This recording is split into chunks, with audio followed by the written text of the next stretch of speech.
एक व्यक्ति गाड़ी से उतरा और बड़ी तेजी से एयरपोर्ट में घुसा। जहाज उड़ने के लिए तैयार था।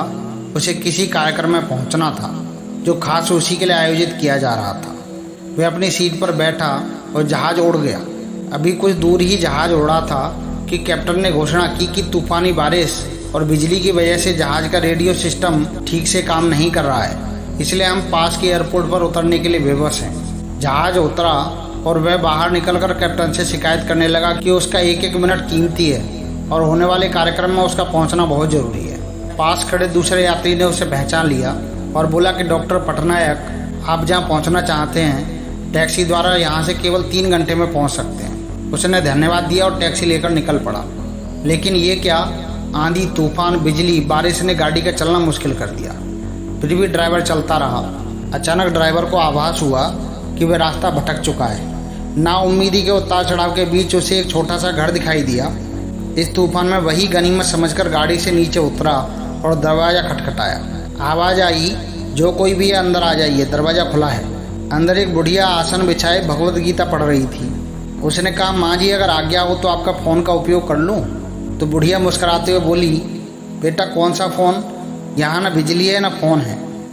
लेकिन तुम बैठो, सामने चरणामृत है, पी लो, थकान दूर हो जाएगी। और खाने के लिए कुछ ना कुछ फल मिल जाएगा, खा लो ताकि आगे यात्रा के लिए कुछ शक्ति आ जाए।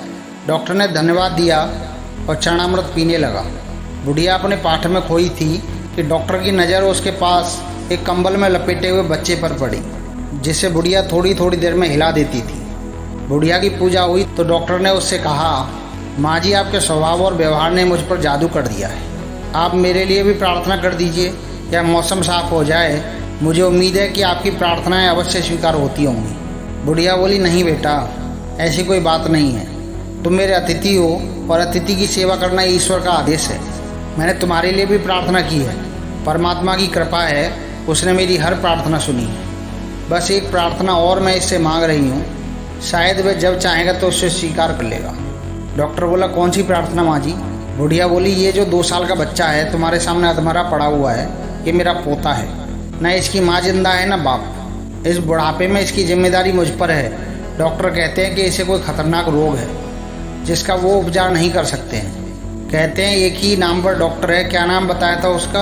हाँ, डॉक्टर पटनायक। वह इसका ऑपरेशन कर सकता है। लेकिन मैं बुढ़िया कहाँ उस डॉक्टर तक पहुँच सकती हूँ? लेकर जाऊँ भी तो पता नहीं वह देखने पर राजी भी होगा या नहीं। बस उस बंसी वाले से ही मांग रही थी कि मेरी मुश्किल आसान करा दे। डॉक्टर की आंखों में आंसुओं की धारा बह चली थी।